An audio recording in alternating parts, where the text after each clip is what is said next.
Hey, Edgar from Funneltopia here, and in this video I want to show you how to build a survey on Funneltopia. And in this case we're going to build one for our fictional business called Good Corgi, which is, if you've seen previous videos, that's kind of like a fictional business we've been building. And now we're at a point where, let's say we want to get to know our clients or potential clients or our mailing list subscribers better. Let's say we just have a bunch of people in our community mailing list, right? We want to get to know them better, so we want to ask them questions and basically, just kind of see what they have to say about. I have like 5 questions lined up, and I guess we just explore as we explore the survey functionality. It will make more sense, like what kind of questions you can ask and what kind of functionalities are in there. But the whole goal of it is to get to know them better, so we can serve them better, right? So the first thing you want to do is you want to go to Sites, and then you want to go to Surveys and Builder, and then let's create a survey. Now let's add a survey. So there's 2 ways to actually kind of visually build it out. You can do just one page, like think like a Google form, right? Just kind of a long form of questions. If it's not that many questions, you can just do it that way. Or you can do slides, which, I don't know, like Typeform, or there's other ones where you just kind of one question per slide, right? And then they switch over to the next one. It's kind of like a presentation, almost like a slide deck. In this case, to make it simple, since it's not that overwhelming, we're going to ask only a few questions. I'm just going to make it like a one pager. And the first thing you want to do is you want to name your survey, in case you have like 10 of them, right? You don't want it to get lost. So Good Corgi community survey, right? Let's just say we have 1,000 people in our community. We want to get to know them better because, well, maybe we think we know them well, but it's a good thing to kind of actually ask them directly. So we have the slide. Let's just click on plus and let's start adding elements. So over here, you can see these are all the main ones, right? All the basic information that you would see in forms: first name, last name, phone number, email, birth date.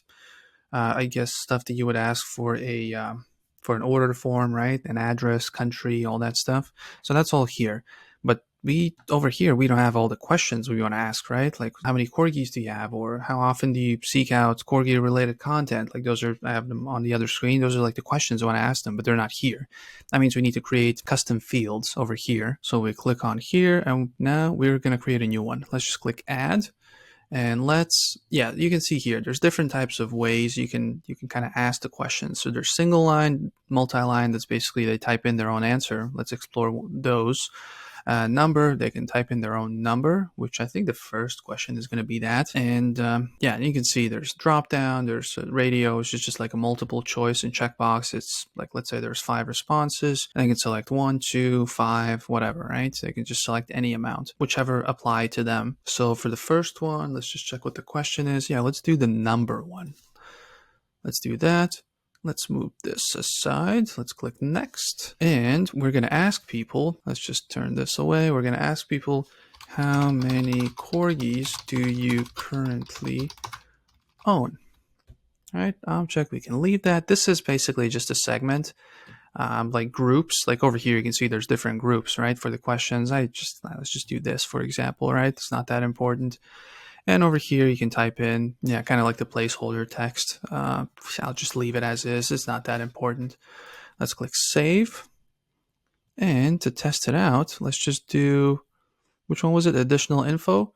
So let's scroll to the bottom. Let's click More. Let's scroll to the bottom. You see, we already have one here, which we can just use after. How many corgis do you currently own? Right? So they can just type in their number. We're going to get to the other stuff on the right side afterwards. So let's ask a few more questions. What inspired you to become a corgi owner? So that's already, I've created this one, so let's just drag it in.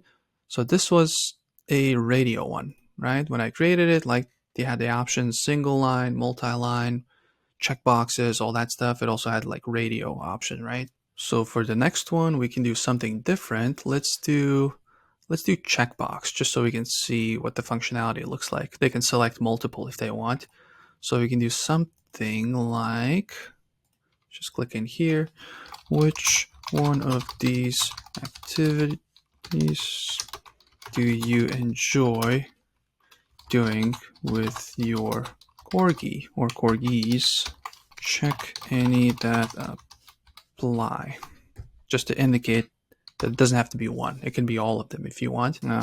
Walking, hiking, Next one could be add an option if we want to add another one, which in this case would make sense. Playing fetch or other games. Let's add another one. Training and learning new tricks. And let's add another one. Let's do last one.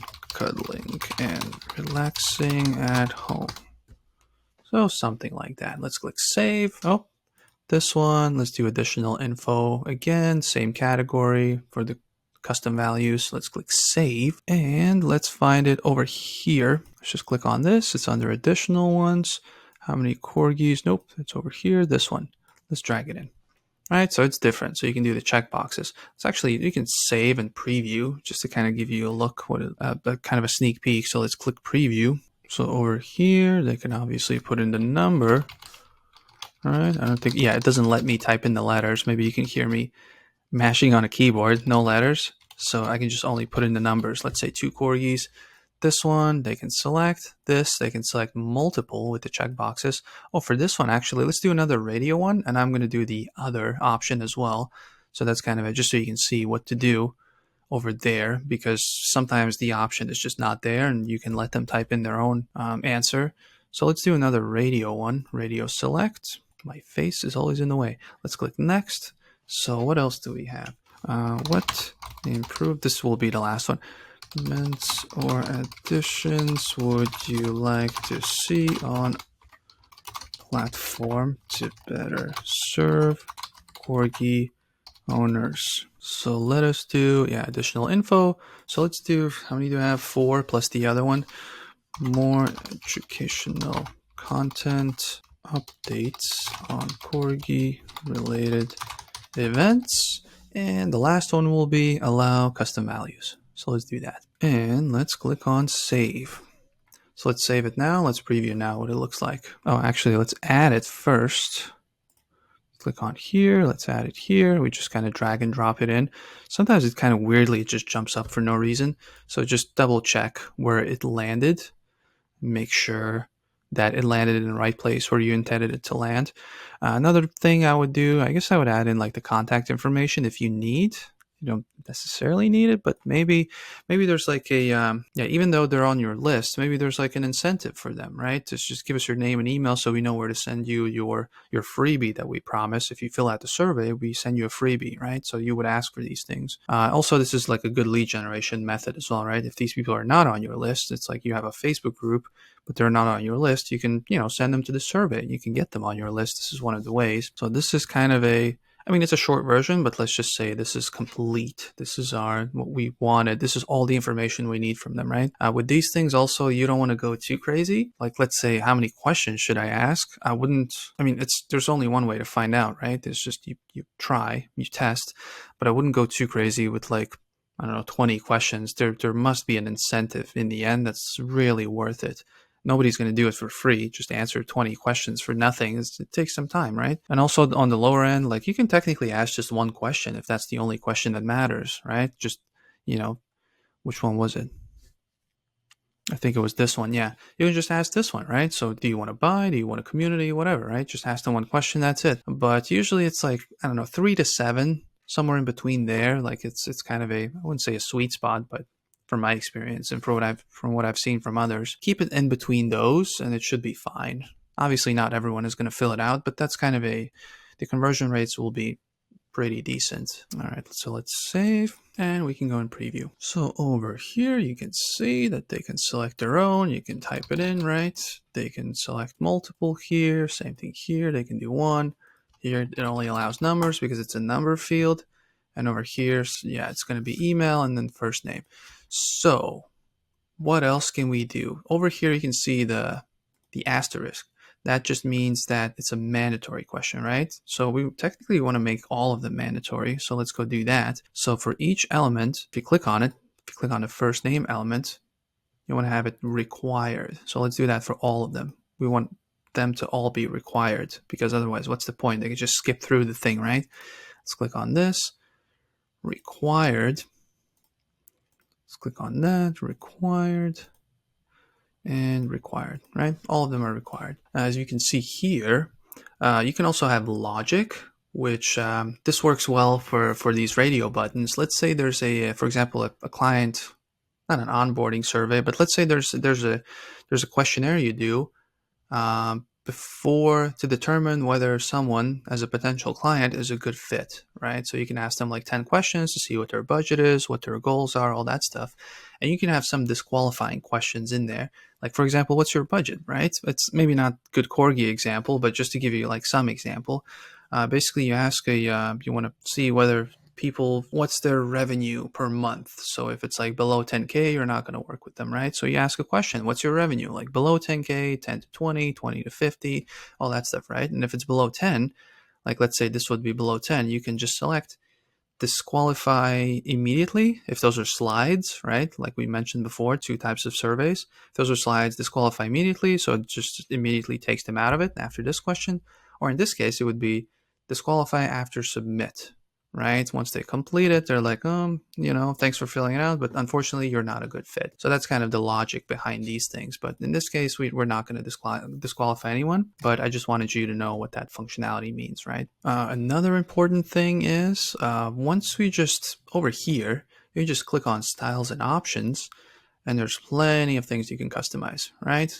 Colors, show label, obviously you can do that, right? If it's questions, then obviously you want to show them. But if it's just name, email, and phone number, then maybe you can just go without the labels, right? Obviously you can do the colors and all that stuff, make it pretty, make it to suit your brand.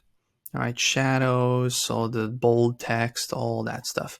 Over here, this is for slides. You do previous question. Right, there's a limit. Back.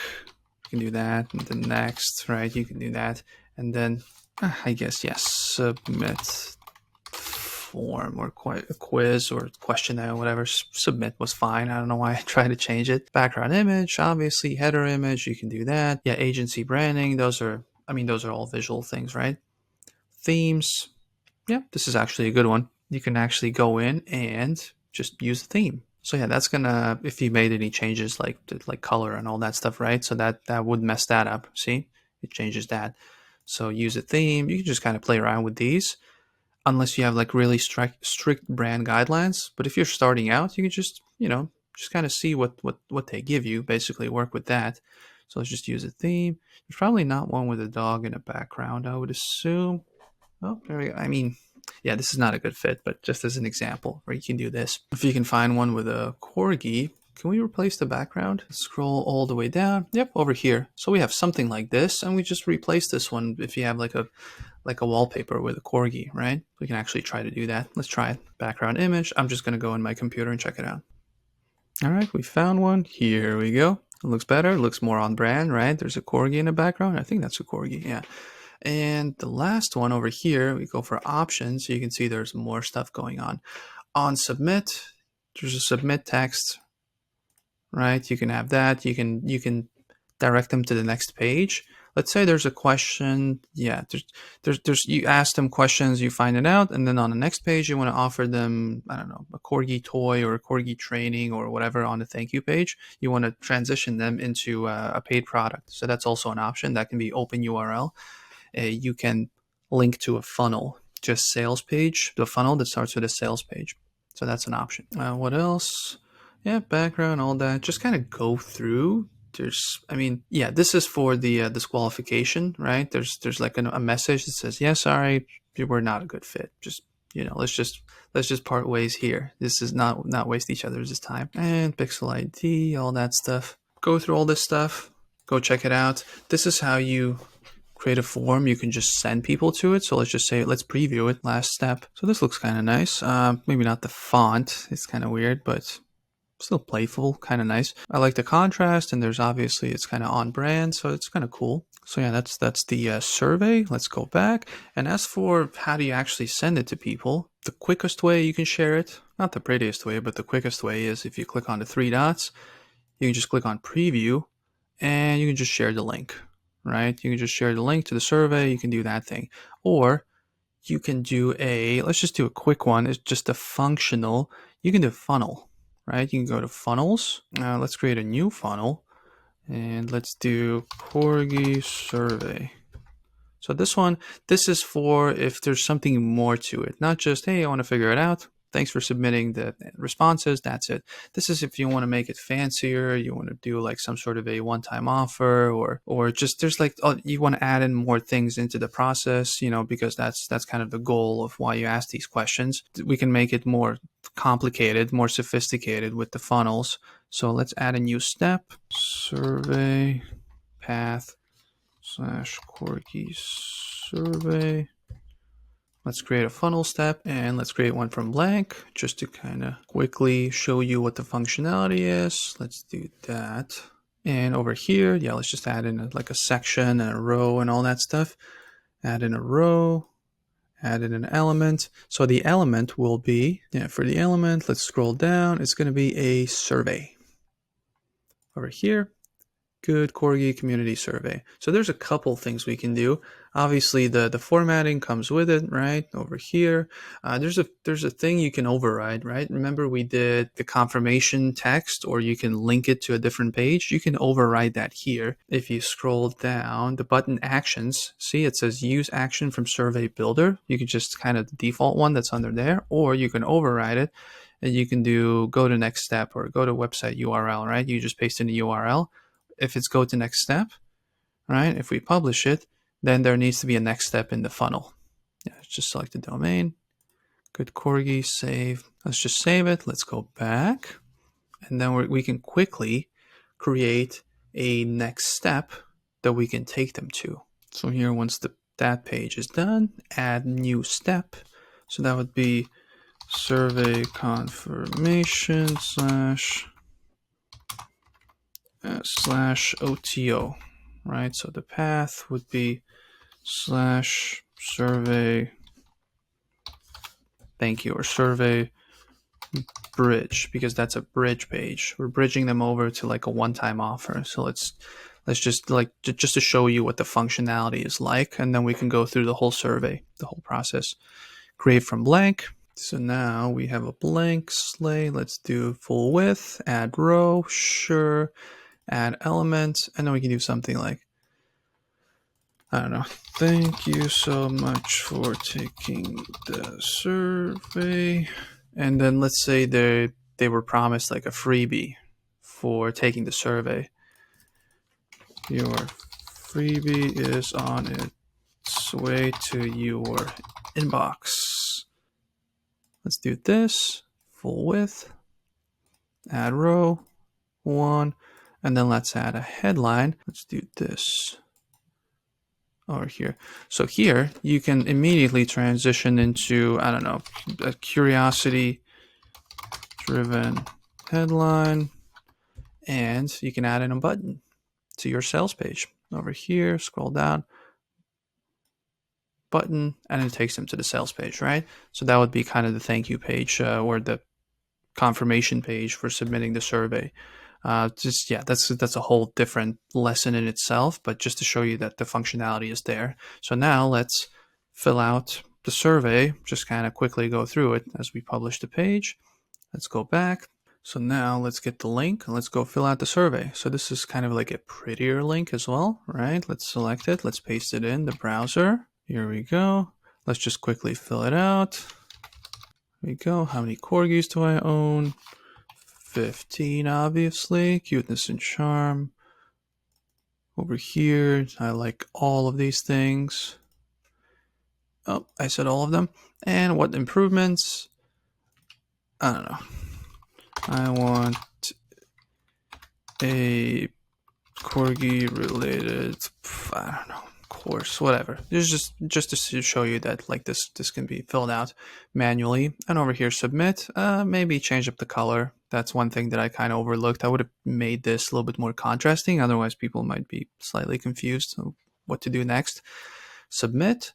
And this is the very ugly and practical confirmation page, right? So let's say, yeah, they were receiving a freebie. It doesn't need to be a freebie. It can just be like, hey, can you do me a favor? Can you fill out this, literally 1 minute survey so I know how to serve you better?